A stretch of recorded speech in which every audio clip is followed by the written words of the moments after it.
Are you lying awake at 3 a.m. Googling, what if something goes wrong during birth? Feeling absolutely terrified about labor and completely unprepared for what's coming? You've been told to just trust the process and this is normal. Your body knows what to do. But that's not enough when you're facing the unknown, right? What if in just 5 days you could go from anxious to fearless, from feeling powerless to completely in control, from dreading birth to actually being excited about it? I'm Trish, labor nurse mama, and after 16 years as a high-risk L&D nurse, helping deliver thousands of babies, I know exactly how to flip your biggest birth fears into unshakable confidence.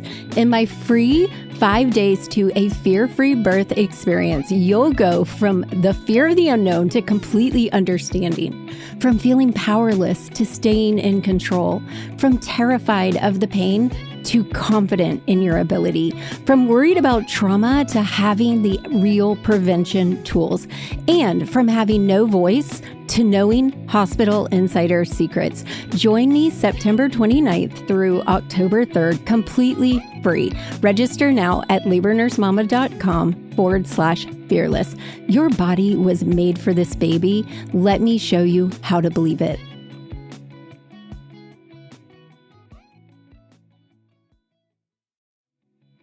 My name is Trish Ware, and I am obsessed with all things pregnancy and birth, and helping you to navigate both the practical and the magical seasons of this journey called motherhood. I'm an all-day coffee-sipping mama of 7. I've had the amazing privilege of delivering many babies in my 15-plus year career as a labor and delivery nurse and as a mama of 7. I'm here to help you take the guesswork out of childbirth so you can make the choices that are right for you and your baby.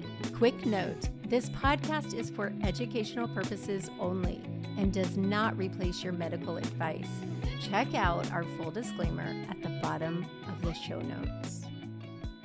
If you just found out you're having twins, stop everything you're doing right now and listen to me. First off, congratulations, but I'm about to tell you 3 things about twin pregnancies that most of the times your doctors will never mention. And the third one could literally change your entire twin birth experience.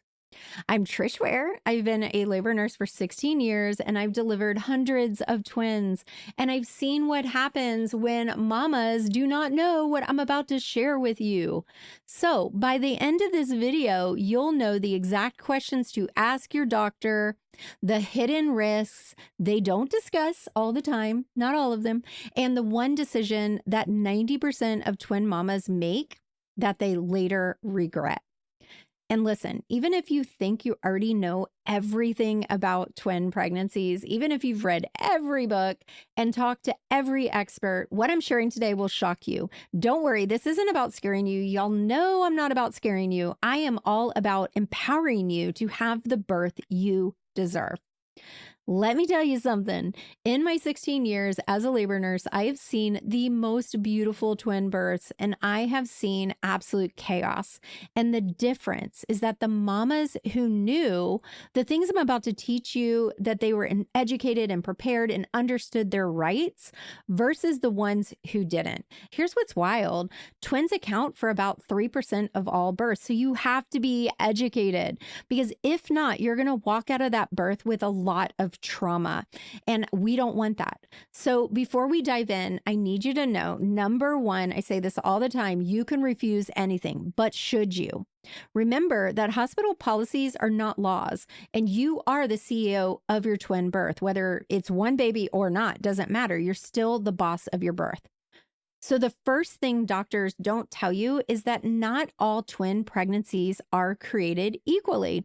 They'll say, congratulations, you're having twins, but they don't explain that there are actually 4 different types of twin pregnancies. And the type you have determines everything. Most mamas think it's just identical versus fraternal. But they're wrong. There's something called chorionicity and amnionicity, and I'm getting tongue-tied right now, but Core E anicity and then amneanicity are two different types of twin pregnancies.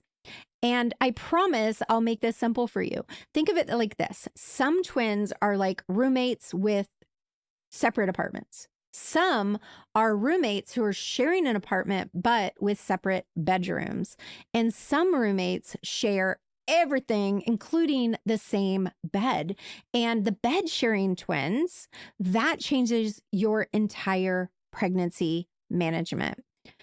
But here's what's crazy.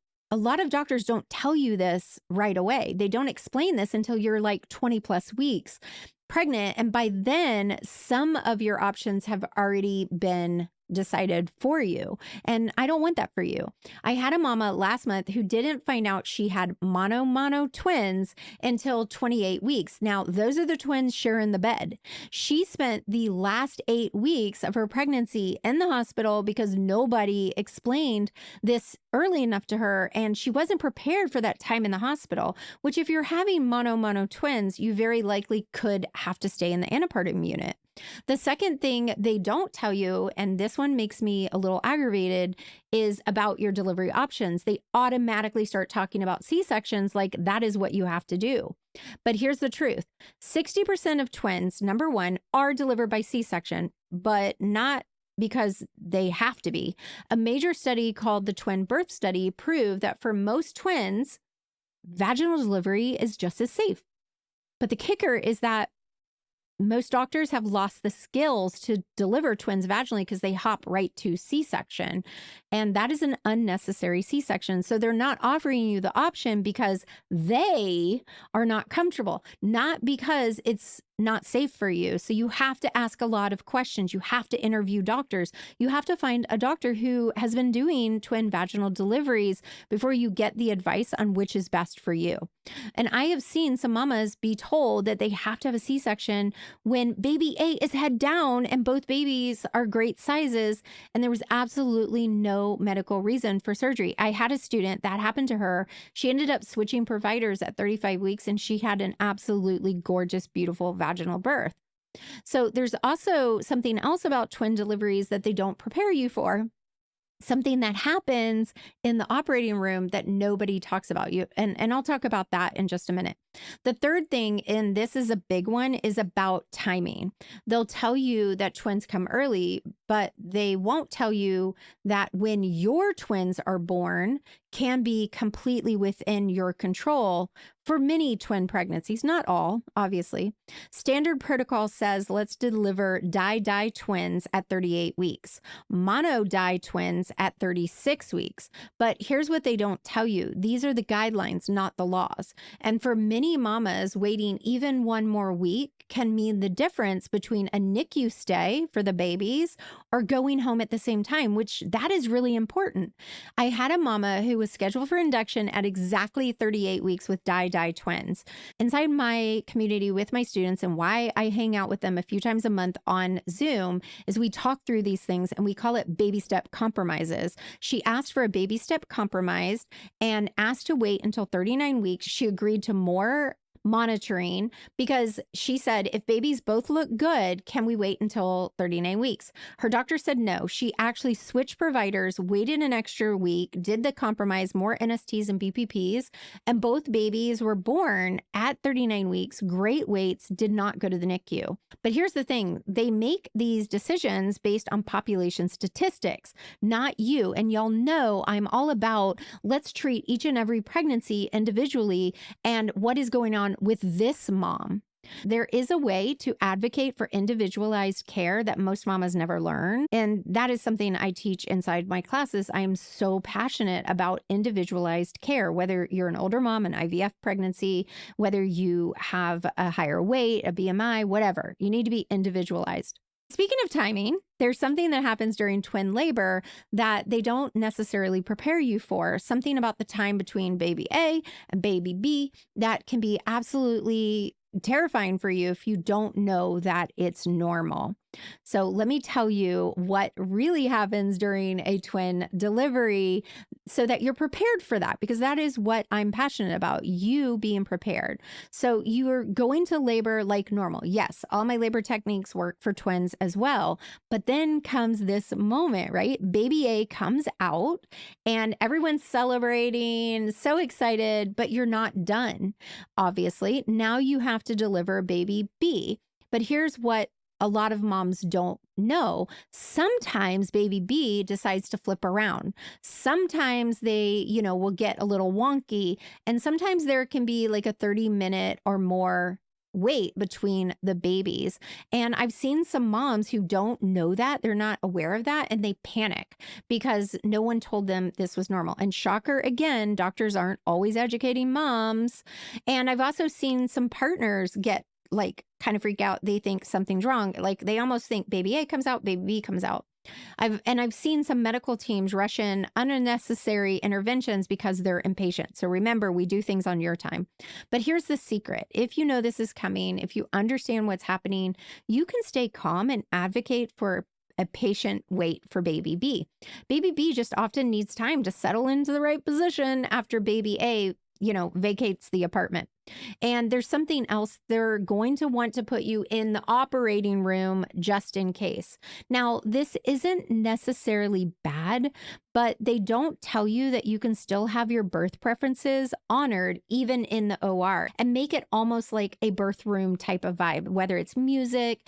There's things you can't have, like you can't have incense or oils or anything like that. All right, let's go back and break down the twin types I mentioned earlier. And hopefully this isn't hopping all over the place, but this is crucial information that will determine your entire pregnancy management. So di twins, these are the separate apartment twins. Each baby has their own placenta and their own sac. This is about 75% of all twins, and it's the lowest risk. Mono-di twins, monochorionic, diamniotic, oh my Lord, mouthfuls. These are the shared apartment, separate bedroom twins. They share one placenta but have separate sacs. This is about 23% of twins, and it comes with some specific risks that we need to watch for. Mono twins, monochorionic, monoamniotic. So you get that, right? They are sharing everything, including the bed twins, right?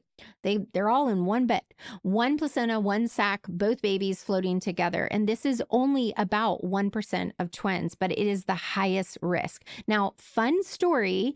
I had an antepartum patient when I was working a travel assignment in LA, and she was a mono twin mom. She was there my entire travel assignment that I was there. And she is the one who recommended the sesame seed oil that I recommend to you guys, and we'll link to it in the show notes, for not getting stretch marks. And she did not. So that was a side note. Okay. And then there's the rarest type of twins, conjoined twins, where the babies are physically connected. This is extremely rare, like less than 1 in 50K births. Now, here's why this matters so much. If you have di twins, your pregnancy management is going to be completely different than if you have mono twins. Di twins might be able to go to 39 weeks if everything looks good. Mono twins will likely need to be delivered around 32 to 34 weeks and will require hospitalization for monitoring, like my mama on my assignment. She was there for like 9 weeks, I want to say, maybe longer. But here's what makes me a little upset. I've seen doctors not explain this difference to mamas until later in the pregnancy. And then you have to be in the hospital for all these months, and you may have a toddler at home or what have you. The thing is, you have the right to know from day one, as soon as you can, what type of twins you're carrying and what that means for your care. Now, let's talk about that delivery deception I mentioned. The twin birth study, this was a massive international study that followed over 2,800 twin pregnancies, and the results were clear.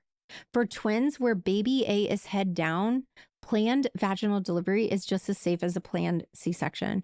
But here's what happened after this study was published. Crickets, not much. Many doctors continued recommending C-sections because that's what they were comfortable with, not because it was medically necessary. Listen, mama, you have the right to ask your doctor, based on my specific situation, am I a candidate for vaginal delivery? If not, why not? What would need to change for me to be a candidate?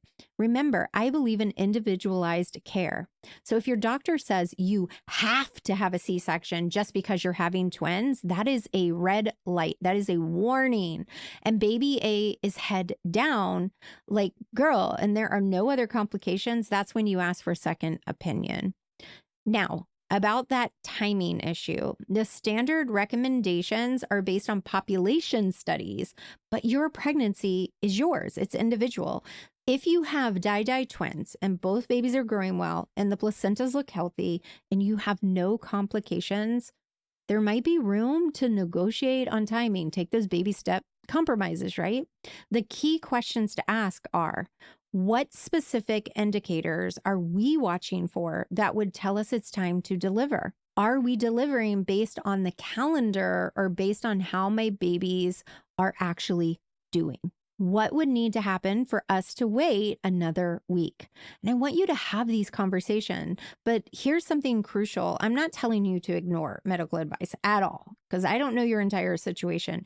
I'm telling you to make sure that that advice is based on you and your situation, not just protocol. Y'all know I'm not about that. Now, let me tell you about the risks they don't always explain clearly. With mono-di twins, there's something called twin-to-twin transfusion syndrome, or TTTS. This is where the shared placenta has blood vessels connections that aren't balanced. So one baby might get too much blood and the other is not getting enough. This sounds terrifying, but here's what they don't tell you. It only happens in about 10 to 15% of mono-di pregnancies. And when it's caught early, it can often be treated successfully.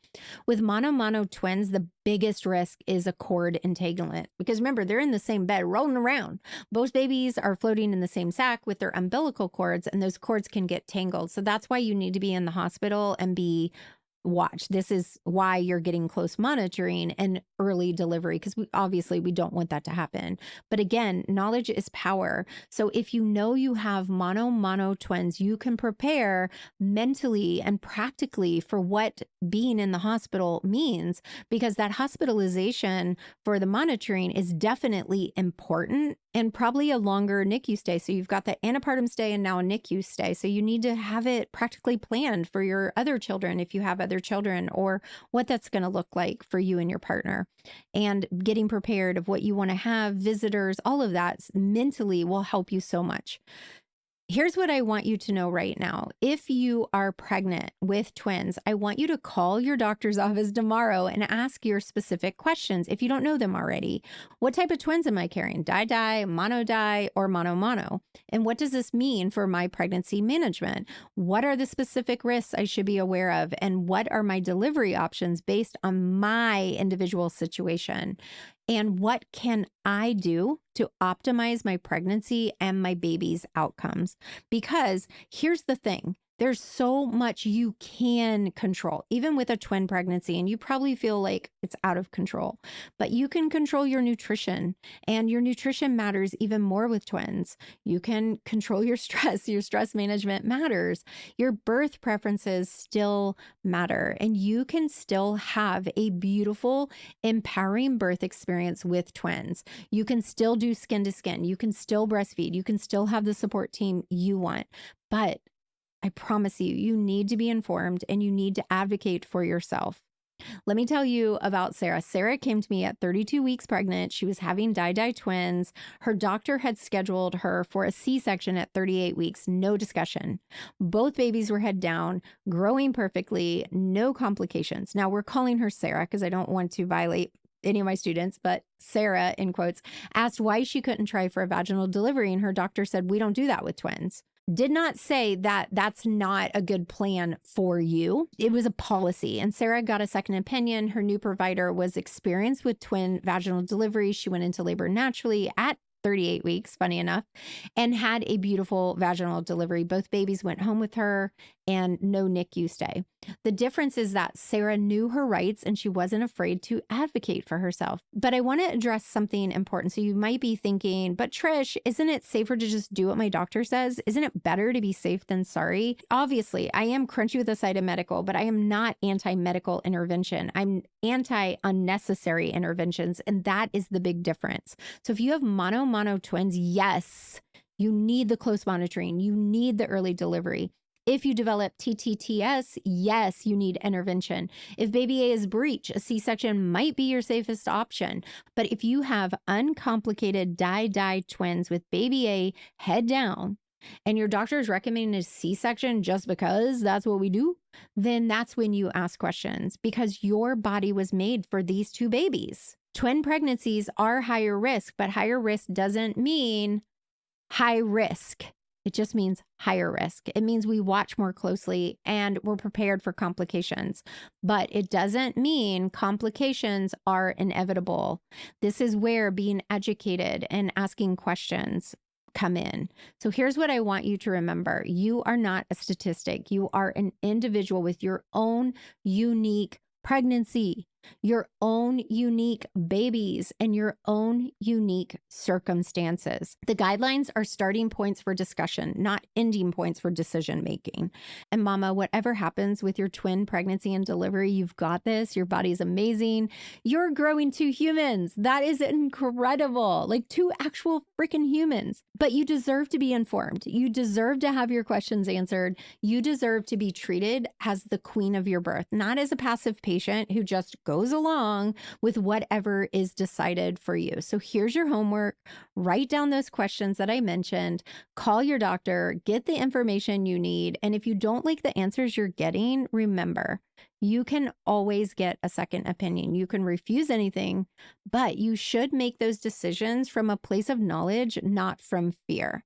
And remember, I say this all the time, nothing out of convenience or curiosity except yours. Your convenience matters. Your preferences matter. Your birth experience matters. So if this helped you, please share it with any mama you know who's expecting twins, because knowledge is power. And every mama deserves to have this information. And if you want more support for your twin pregnancy, I've got resources for you. Check out my birth classes. And yes, they work for twins too. Follow me on Instagram for more real talk about birth. You've got this, mama. Both of those babies are lucky to have you as your mom. Now go advocate for the birth you deserve. Okay, I am so happy that you are here today. I hope that you are feeling better about your twin pregnancy, or if you're not pregnant with twins, go comfort a mama who is and congratulate her and let her know that she has a right to ask questions and plan for her birth. As always, hit subscribe, leave a review, and I'll see you again next week. Bye for now.